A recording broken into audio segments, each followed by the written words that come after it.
49 అంటే సంతానం, 49 అంటే సంతోషం. నమస్తే రమగారు. నమస్తే జయ. రమగారు, కార్తీక మాసంలో ఉన్నాము. ఆల్రెడీ సగం రోజులు కూడా అయిపోయినాయి.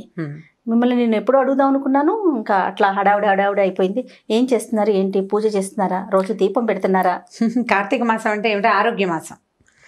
మామూలుగా ఆరోగ్యం అంటే మనం ఏం చేస్తాం, రకరకాల మంచి మంచి పదార్థాలు తినాలి, చక్కగా మందులు వేసుకోవాలి, బాగా పడుకోవాలి, రెస్ట్ తీసుకోవాలి కదా.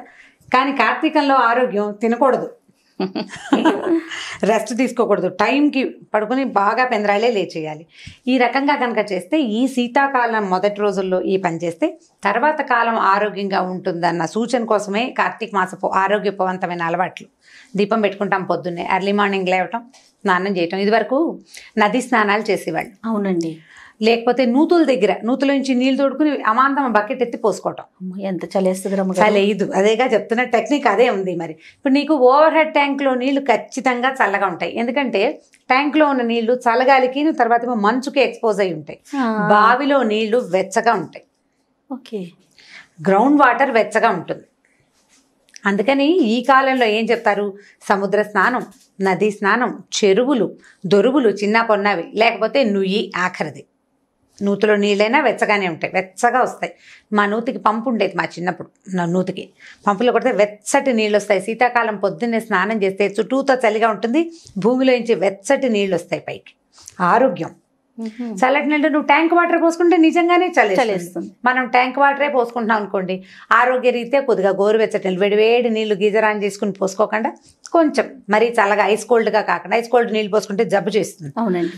బయటికి వెళ్ళి స్నానాలు చేసే అవకాశం లేని వాళ్ళు తప్పకుండా ఇంట్లోనే ఏదో స్నానం చేస్తాము. ఒక మాట కార్తీక దామోదరుని తలుచుకుని, నాయన ఈ జన్మకి ఇదే, ఈ సంవత్సరానికి ఇది, వచ్చే సంవత్సరం కుదిరితే నది స్నానం, ప్రతి నెల ప్రతి సంవత్సరం నేను ఇదే అనుకుంటాను. వచ్చే సంవత్సరం ఏదైనా నది స్నానం ఒక్కసారైనా చేస్తాను అని.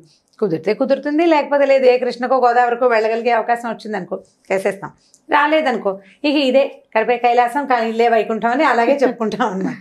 ఈ పొద్దున్నే స్నానం, తర్వాత ఏమో సోమవారాలు ఉపవాసం ఉంటాం, పగలు ఉపవాసం చేసి రాత్రి భోజనం చేస్తాం. ఏకాదశిలో రోజంతా ఉపవాసం ఉంటాం, ద్వాదశి నాడు పారణ చేస్తాం. ద్వాదశి మధ్యాహ్నం నిద్రపోకూడదు, అదొక నియమం.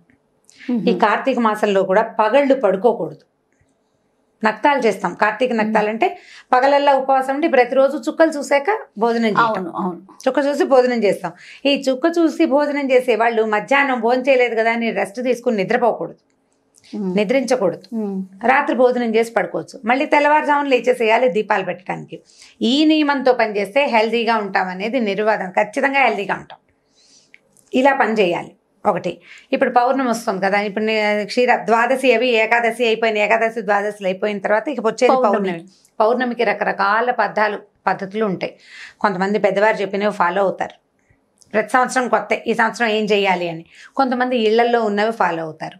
ఇళ్లల్లో ఉన్న పెద్దవాళ్ళ అమ్మమ్మలు, నాయనమ్మలు, అమ్మలు, అత్తగారులు చేస్తుంటే వాళ్ళ వెనకాలబడి చేయటం. పౌర్ణమికి నోములు ఉంటాయి, తోరణ నోములు అంటారు, అదొక రకం.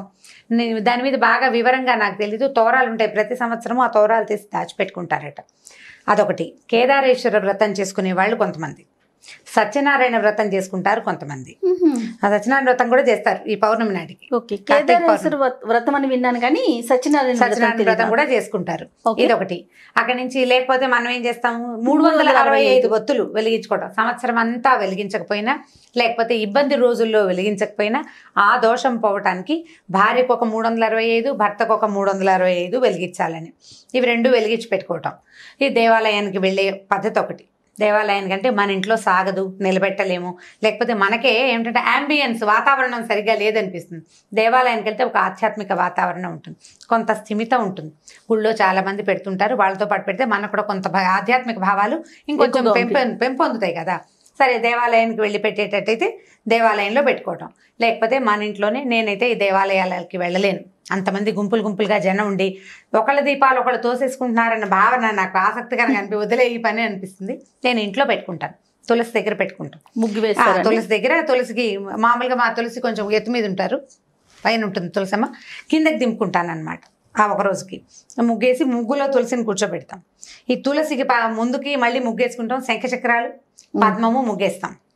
ఇప్పుడు ఈ పద్మంలో ఈ 2 ప్రమిదలు 365 365 ఒత్తులు వేసి వెలిగించుకోవటం. ఈ ఒత్తుల్ని మనకి ఇప్పుడు దొరికేస్తున్నాయి. ఇది వరకు చేత్తో చేసుకుని పెట్టుకునేవాళ్ళం, నెల మొదటి నుంచి చేసుకునేవాళ్ళము. ఇప్పుడు దొరికేస్తున్నాయి చక్కగా. ఇంతలా కట్టగడతాడు, పైన చిన్న ఒత్తి పెడతారు. నా చిన్నప్పుడు ఇంట్లో అమ్మ వాళ్ళు పిన్ని వాళ్ళు వీళ్ళందరూ చేసుకునేవాళ్ళు. విభూతితో చేస్తారు కదా. అంటే విభూతి ఉంటే మనకి ఒత్తి తిరుగుతుంది అనమాట. పురి రావాలి కదా, మనకి మామూలు పత్తి మన చేతికి తిరగదు. విభూతి రాసుకునేసరికి బరగ్గా అవుతుంది. ఈ బరక మీద తిరిగి చక్కగా ఇలా తిరిగి మనకి బాగా వస్తుంది. అప్పుడు దారపు ఒత్తులతోటి చేసుకుంటాం. ఇది ఒక పద్ధతి. ఇప్పుడు దీన్ని ఏం చేస్తాము, ఈ 365 ఒత్తులు అంటే అప్పటికప్పుడు వెలిగిస్తే వెలగదు. దాన్ని ఏం చేస్తామంటే పొద్దున్నే మనం దేవతార్చన చేసుకునేటప్పుడు పొద్దున్న దీపం పెట్టుకునే అలవాటు ఉన్నవాళ్ళు లేదా దేవతార్చన పద్ధతులు ఉన్నవాళ్ళు అప్పుడే ఆవునేతిలో కనుక తడిపి ఉంచితే సాయంకాలం దీపం నిలిచి కాలుతుంది. మార్నింగ్ పెట్టేస్తే పొద్దున్న నానబెట్టుకోవాలన్నమాట. నువ్వు సాధారణంగా ఆవు నూనెతోటే చేస్తాం. ఆవు నెత్తి దీపాలే కదా అసలు కార్తీకం అంతా ఆవు నెయ్యే వాడుకుంటాం కదా. నిలబడి కాలుతుంది అనమాట. అది మధ్య మధ్యలో కొండెక్కిపోకుండా విరిగిపోకుండా స్థిమితంగా కాలడం కోసం, అంటే దీపం నిలబడి వెలగాలి కదా, పూర్తిగా ఆహుతవ్వాలన్నది ఒక నియమం. దీపం ఇప్పుడు మనం మామూలు దీపారాధన దేవతార్చన దగ్గర రోజువారీ చేసుకునేటప్పుడు దీపం బాగా నూనె అయ్యే వరకు ఉండటం ఒకటి, దీపం నిలిచి వెలగటం. ఒక్కొక్కసారి ఒత్తులు కూడా ఆహుతైపోతాయి. ఒత్తులు ఆహుతైతే చాలా మంచిదని ఒక భావన. ఒక్కొక్కళ్ళు ఆటభేదాలు ఉంటాయి, ఒక్కొళ్ళు ఒక రకంగా చెప్తారు. ఒత్తి మొత్తం ఆహుతైపోతుంది, అది కూడా బాగానే ఉంటుంది. ఈ 365 ఒత్తులు ఆహుతైతే బాగుంటుందని 2-3 పెద్దవాళ్ళ దగ్గర విన్నాను నేను. ఇది ఒక విధానం. పల్లెటూళ్ళల్లో అయితే ఏం చేసేవాళ్ళం అంటే ఈ 365 ఒత్తులు వేసేటప్పుడు దీపాలని చెరువులో వదిలిపెడతారు. జ్వాలాతోరణం అంటారు. ఈ జ్వాలాతోరణానికి దేవాలయాల దగ్గర చేస్తారు ఒక విధానం. దేవాలయాల బయట అంటే చిన్న చిన్న గుళ్ళల్లో చెయ్యరు, ప్రమాదాలకి దారి తీస్తుంది. పెద్ద ప్రాంగణాలు ఉండే దేవాలయాల దగ్గర ముఖద్వారం దగ్గర ఏం చేస్తారంటే గడ్డితో తోరణం ఏర్పరుస్తారు. ఈ సాయంకాల అర్చన అయిన తర్వాత అది వెలిగిస్తారనమాట. ఈ తోరణం ఈ స్వామిని ఊరేగింపుకి తీసుకొస్తారు శివాలయాల్లో నుంచి. ఆయన బయటకు వస్తాడు, ఆ జ్వాలా తోరణం కింద నుంచి స్వామి లోపలికి వెళ్తాడు. ఆయనతో పాటు ఆ తోరణం కింద నుంచి మనం వెళ్తే గనక చాలా గ్రహ పీడలు అవి తొలుగుతాయని ఒక నమ్మకం. గడ్డి తోరణానికి ఏమైనా ప్రత్యేకమైన కథ ఉందా రమ్మగారు? ఇవి తెలియదు, అట్లాగే చెప్తారు జ్వాలా తోరణం అని. కానీ చిన్నప్పున్న దేవాలయాల్లో ఇది పెట్టుకోరు. ఈ జ్వాలా తోరణంతో పాటు శివుడితో పాటు మనం లోపలికి వెళ్తాం. అయ్యవారు లోపలికి వెళ్తాడు, ప్రదక్షిణ చేయిస్తారు, ఆయన బయటకు వస్తాడు, ఊరేగింపుకి వస్తారు. తిరిగి స్వామి లోపలికి వచ్చేటప్పుడు ఈ జ్వాల వెలిగిస్తారు. ఈ తోరణం కింద నుంచి అయ్యవారు లోపలికి వెళ్తాడు, ఆయన వెనకాలే భక్తులందరూ హరోహర అని లోపలికి వెళ్తారు. ఈ తోరణం కింద నుంచి వెళ్తే ఈ సంవత్సరపు గ్రహపీడలు అనారోగ్యాలు అవి తొలగిపోతాయని ఒక నమ్మకం. అన్ని దేవాలయాల్లో చెయ్యరు. ఇప్పుడు మనకు సమర్థంగా ఉంటాయి సిటీల్లో దేవాలయాలు, అక్కడ కొంచెం తక్కువ. సిటీకి కొంచెం దూరంగా ఉండే శివాలయాల్లో ఇవి కనపడుతూ ఉంటాయి. ఇది చేస్తారు ఒకటి. అక్కడి నుంచి అరటి దొప్పల్లో దీపాలు పెడతారు, నీళ్లలో వదిలిపెడితే ఈ నీటిలో కూడా జ్వాల వరుసగా అలా దీపాల వరుస నీళ్లలో కదులుతూ వెళ్తూ కనిపిస్తుంది. నదీ పరివాహక ప్రాంతాల్లో ఎక్కువగా కనిపిస్తుంది. మనం ఇక్కడ నీళ్ళే ఉన్నాయి, ఒక టబ్బుతో నీళ్ళు పెట్టుకుని నీళ్ళలో వదిలిపెట్టడమే ఒక శాస్త్రం కింద. బకెట్లో వదిలిపెట్టామని టబ్బులో వదిలిపెట్టామని చెప్తారు. టబ్బులో వదిలిపెట్టడం ఏమంత శాస్త్రసమ్మతమైన సంగతి కాదు.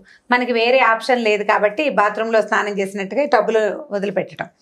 జ్వాలని నది పరివాహక ప్రాంతాల్లో కనుక కాలువలో వదిలేమనుకో, కాలువతో పాటు ఆ జ్వాల ముందుకెళ్తుంది, దీపం ముందుకెళ్తుంది. ఇప్పుడు మనం అరటి దొప్పల్లో ఏం చేస్తారు, చిన్న మూతలతోటి హోల్స్ లాగా చేసి అందులో ఆవునేతి దీపం వెలిగిస్తాం. అది నీళ్ళలో వదిలిపెడితే ప్రవాహ వేగానికి ఆ జ్వాల ముందుకెళ్ళిపోతుంది, దీపం ముందుకెళ్తుంది కదా. అలా వెళ్తున్న వరుస ఆ దారిలో ఉన్నటువంటి చాలా రకాల సూక్ష్మక్రిములని నాశనం చేస్తుంది. పరివాహక ప్రాంతాలను శుభ్రం చేసే విధానాల్లో ఇదొక విధానంగా భావిస్తారు. పసుపు కుంకుమ పువ్వులు వేసి దీపానికి అర్చన చేస్తారు, ఆ దీపాన్ని వదిలిపెడతారు. అట్లా చాలా దీపాలు ముందుకు వెళ్తుంటే ఆధ్యాత్మిక ధోరణి పెంపొందుతుంది, చుట్టుపక్కల వాతావరణం పవిత్రీకరింపబడుతుంది. ఈ పరివాహక ప్రాంతాల్లో ఉన్న చాలా రకాల అనారోగ్యాలు అవి దూరం అవుతాయని నమ్మకం. పాతకాల పద్ధతులు కదా ఇవన్నీ. అప్పుడు ఇలా అపార్ట్మెంట్లు ఇల్లు ఈ గోళాలు లేవు కదా. అక్కడి నుంచి ఆకాశ దీపాలు పెడతారు, దేవాలయంలో ఆకాశ దీపం పెడతారు. రోజు సాయంకాలం వేసరికి పైకి పెట్టుకుంటారు దీపం. ఇళ్లలో పెట్టలేకపోతాం ఆకాశ దీపం చూడడం.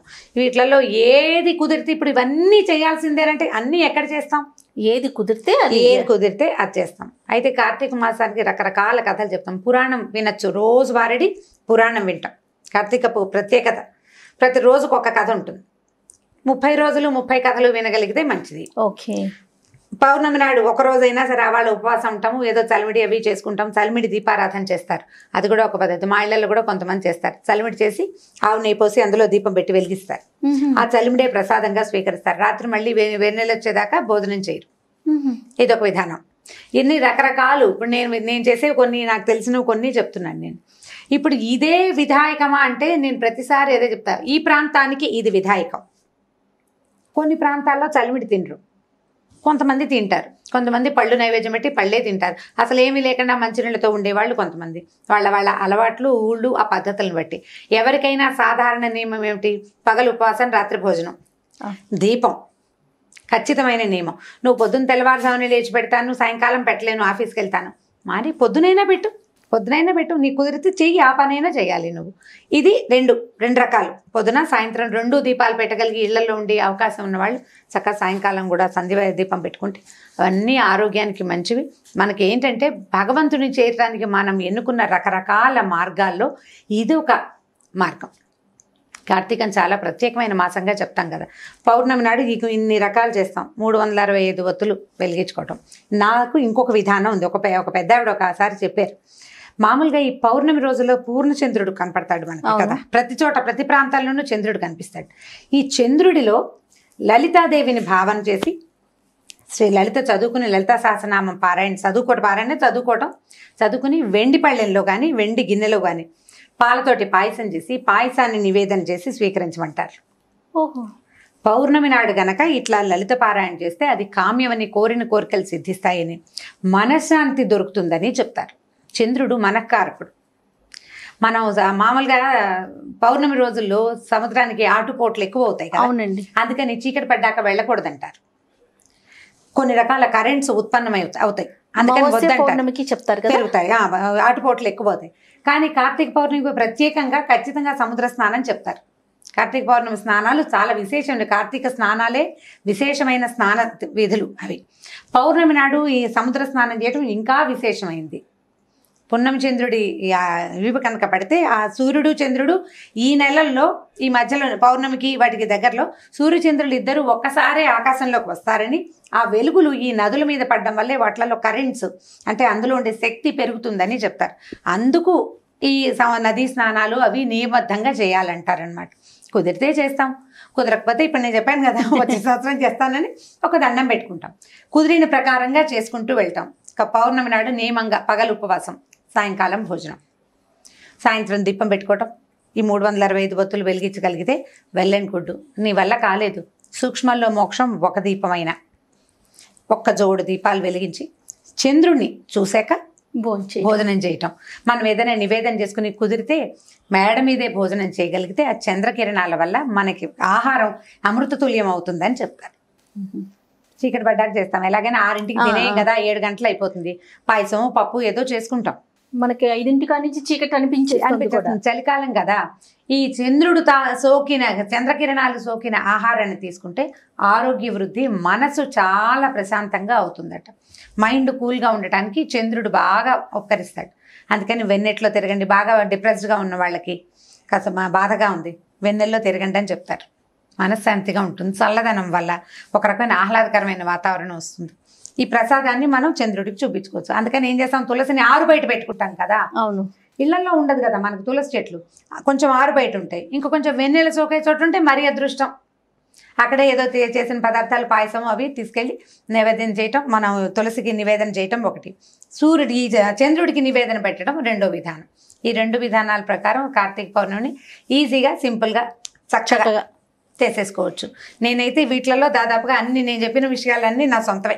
ఓకే. 1, 2 మరి ఈ చెరువుల్లో వేటాలు అవి ఈ ఊళ్ళల్లో చేయలేము, మనం చేయలేకపోతాం కదా. ఈ చేయగలిగేవన్నీ చేసుకుందాం. ఎలాగో ఇదంతా హెల్దీ థింగే. ఆవు నెయ్యి తాలూకు కాలిన పొగ ఆరోగ్యదాయకమైంది. అవును, నువ్వుల నూనె పొగ కూడా అలాంటిదే. నువ్వుల నూనె పొగతోటి క్రిములు, సూక్ష్మ క్రిములు నశిస్తాయి. నెయ్యి ఆయుర్వృద్ధి అని చెప్తారు.